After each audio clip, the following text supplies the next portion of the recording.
Broadcasting live from the IRSMedic studios, it's Parental Advisory. Welcome to Parental Advisory. It was abrupt. That was abrupt. It was. Today we're talking about a tax revolt. That's right. When do you think a tax revolt will happen? Right. I mean, aren't we due for one? I mean, come on. It's kind of crazy because if you just think about what, the history of this very country and the Constitution on which it is founded, we look historically and, such little taxes the British Crown was imposing, a sugar tax that affected a little bit of sugar, and tiny taxes on like stamps to fund the military that's protecting you. And they were like, no. Get out, we're not paying anything. We don't want to pay anything. Britain didn't have the worst reasoning imposing this tax, especially when you look at modern day, what we sort of just accept, like, yeah, we don't have any choice. Guess we're going to have to do it.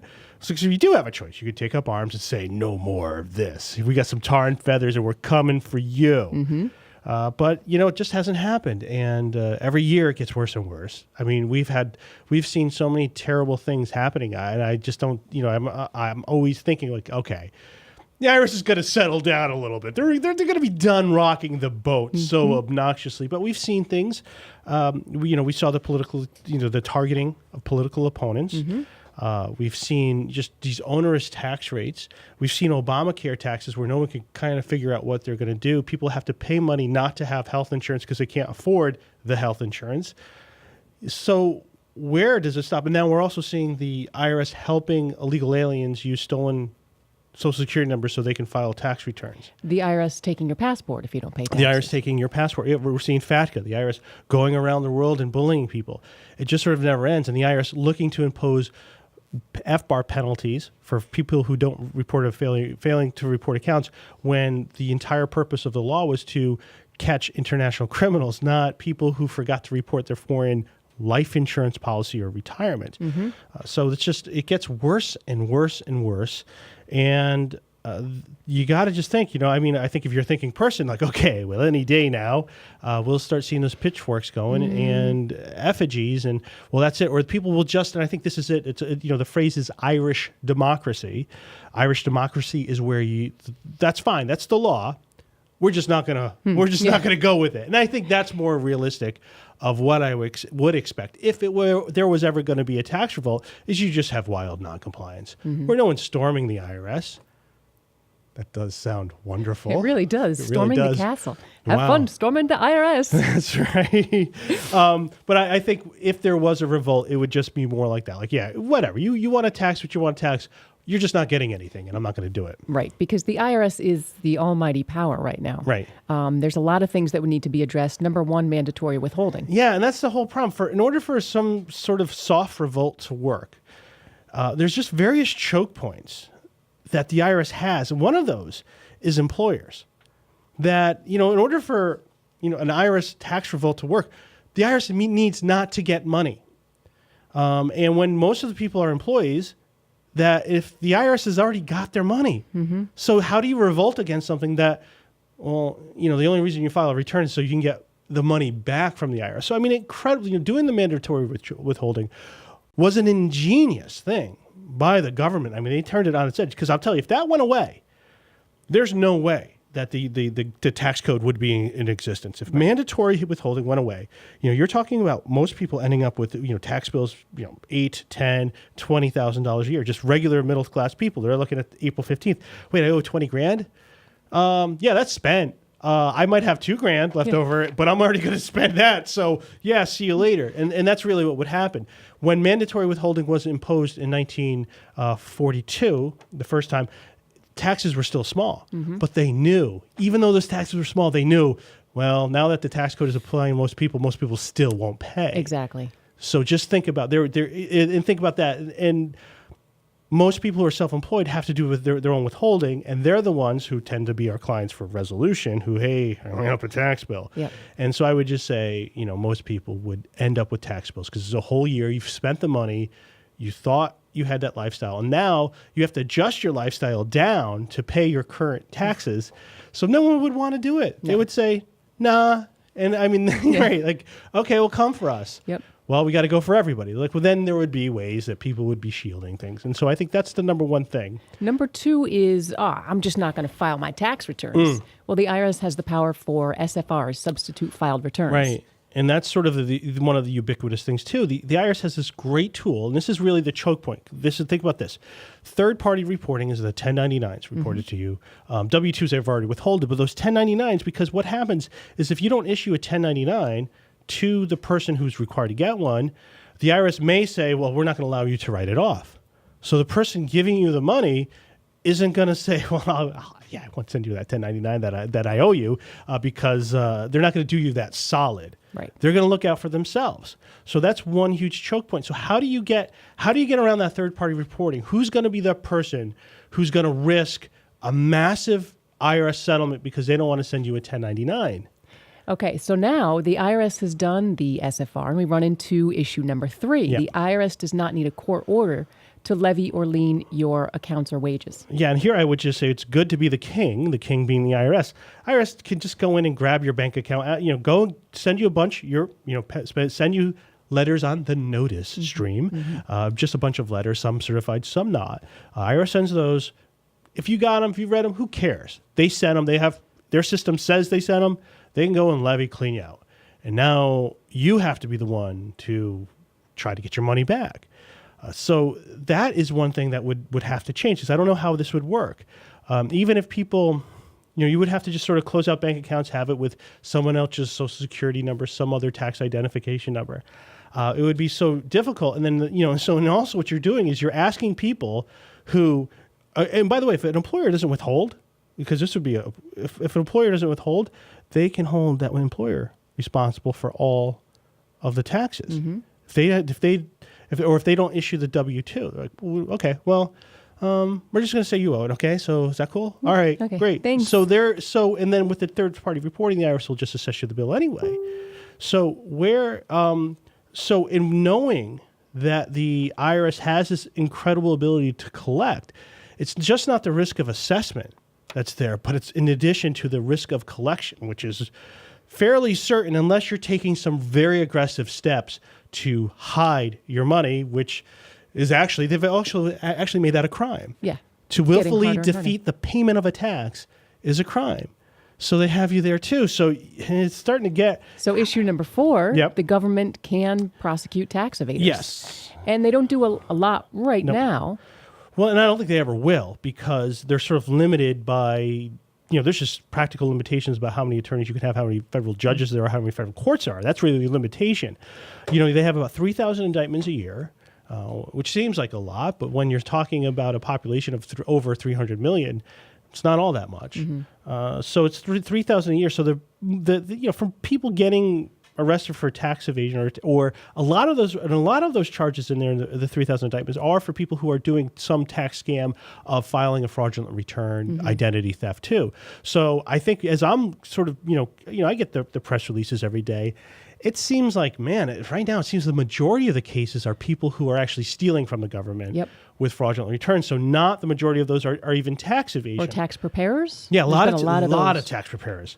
So that's not really the risk, is getting prosecuted, but when it does, it's painful. And that threat, and so, I mean, you're really asking someone, if you're asking someone to assist you in non-compliance with the IRS, and that's really what you need, is you would need a conspiracy of, a good 30% of the economy, maybe less, but you would need a huge conspiracy of people who are all willing to risk everything. So it's one of the things where we're like, okay, well, you go first. But even if that one person goes first, you still need someone else. So you need a organized effort of everyone going first. And those sort of things just don't happen. Usually they need to slow build. And what would be better is if things could build slowly, that if the non-compliance got so much where you had it to the point where the person who wants to pay their tax, this is what you need to get in their mind, to say, well, what is this? I'm paying my taxes. I'm doing all the right things, but the IRS isn't doing anything about these guys who aren't paying their taxes. That's it. I'm not going to pay my taxes. That's where you just won your tax revolt. That's the point you need to get to. Yep. But it's so hard with these structural things the IRS has on their side. Big one, number 5, the federal government judges decide the limit of federal power. Yeah. Hello. And that's final. The federal power is supreme according to the Constitution. Conflict of interest. Yeah, there's a conflict of interest there. The federal government is, a judge for the federal government is a federal government employee. Federal government employees they want to create more federal work and more federal jobs for their buddies. If they create more federal jobs, more federal power, that means job security for them because they could be kicked out as a judge, right? Mm-hmm. But but they need somebody over here who has my kind of experience. So you're always looking to expand your jurisdiction because that is security for you. So they continue to do this. And they continue, they're always going to look to interpret things in their favor and claim, I am the unbiased source. But we know this can't possibly be true. And, one of the examples is, I think it was around 1934, up until 1934. Now, we had the income tax from 1913. Mm-hmm. That's when it was first passed, our current version of it. Until then, federal judges exempted themselves from the federal income tax. Mm-hmm. That's awesome. Right? I mean, the balls. Yeah. That's just great. They're like, yeah, but you guys got to pay. We don't. And I could see the reasoning. And this is what I give you, this reasoning. Okay. Because I could actually come up with an argument to say that. Well, federal judges shouldn't be taxed because if you taxed us, that means the federal treasury will just have to pay us more in order for us to get what we deserve. But then, well, what about all the other federal employees too? Well, wouldn't that logic? What about state employees? What? Mm-hmm. And isn't that kind of true for everybody else in the world? Wouldn't you, if that was true? Mm-hmm. So, not right. So it took humiliation for them to say, "You guys are really dishonest." Their arms had to be twisted that much in order for them to say, "Yeah, I guess our wages are income too." And I love the quote you put, paraphrasing the brilliant trader Larry Summers, one-time radical tax protesters, quotes an African folk saying, "A taxpayer expecting justice from a federal court is like corn expecting justice from chickens." Not going to happen. Right, and that's what you are. You are the corn here. You are the corn for picking, and I think that's what you need to be. You need to understand that dynamic. Now, I would say that is, I think one of the things that is changing is that people are far more suspicious of the government. The trust in government, the trust in media is nearing where it should be. Mm-hmm. I think 6% of the people greatly trust the media. And I was like, who are the 6%? Like, what? How is it that high? But it's getting there. Whereas before, years ago, people actually thought Walter Cronkite was objective as opposed to the hardcore leftist he actually is. Mm-hmm. So, as sort of things are getting out there, like, I don't think this whole line of paying fair share applies to people that you're going to assess a 50% willful penalty for not reporting a foreign account because I didn't know it was taxable. I don't think that's exactly paying fair share. Mm-hmm. So it's becoming more possible. It's becoming more possible. If we could paint a picture of what it would look like to work, what would that picture look like? Well, there needs to be something, and I think this is. So many times people say this is the future. We're screwed because this is what's going to happen. And believe it or not, in the late 1800s, there was a crisis in this country. We were running out of wood. We had a wood crisis. Mm-hmm. The whole economy was going to collapse. Everything was going to end because we didn't have wood. And the issue was that the railroads were using up all the wood for railroad ties. Mm-hmm. And these railroad ties were only lasting 4 years. And then someone said, well, hey, look, if we just take the creosote for burning coal and smear it on, and these things last forever.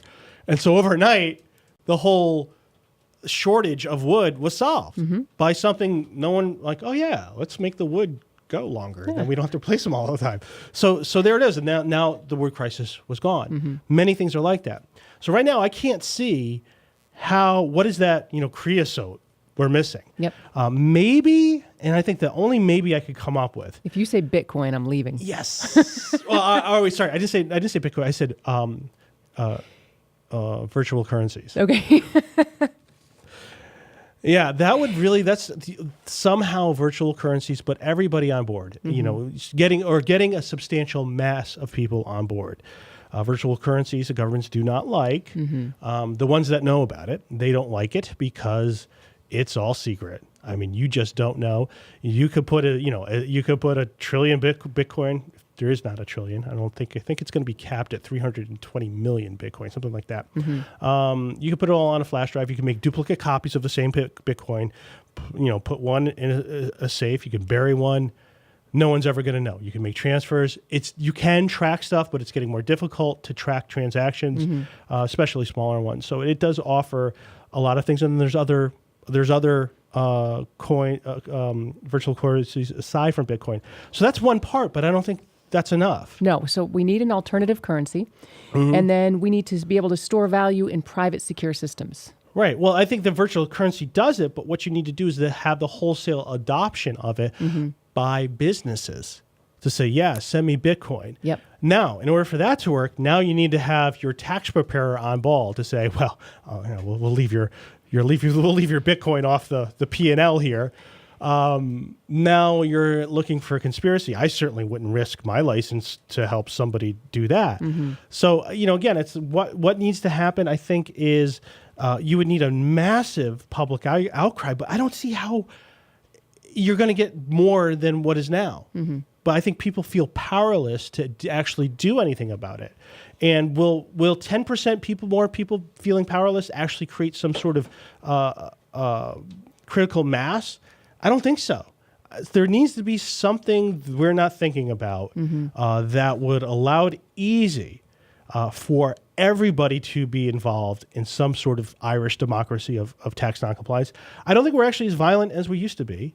So taking arms against the IRS, I mean, what they've done is pretty outrageous. So I'm like, what would be more outrageous? They would have to go and murder people in daylight, puppies, run over. Don't screw with dogs and pets and kittens. Kittens, people hate that because those Facebook posts, those are not. I don't even know if that would do it. I mean, they would have to do some just incredibly outrageous stuff that no one kind of can make sense out of, and I just don't see that being realistic. What they would have to do to actually get people to say, well, that's it. I'm done with this. Yep. I don't think we're there yet. I think that's what's keeping America running is the cute puppy and kitten videos on Facebook. Absolutely. So it's keeping our morale up. Take those away. Oh, yeah, that's all we have.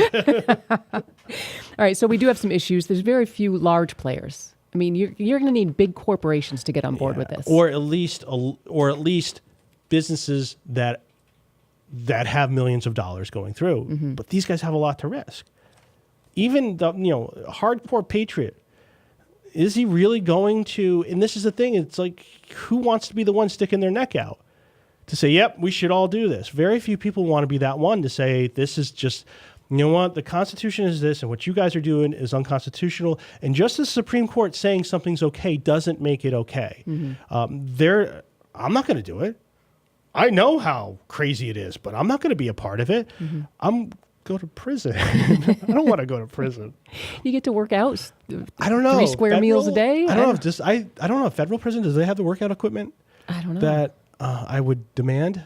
We'll have to check. I don't know if you get to make demands. The Real Housewives of New Jersey. Her husband, I believe, is currently in jail for tax evasion. Yeah. So we'll have maybe we can book him for an interview when he gets out. I've heard it's just horrible. I've heard it's just a very boring place where just people sit around. Some very smart people sit around and say, "This is a waste of time, isn't it?" Yep.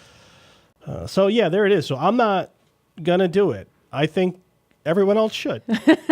And then no, I didn't say that. I did say that. And then but get if on you board? do it, then Call us. If you do make a revolt, I'll be happy to claim the benefit of it.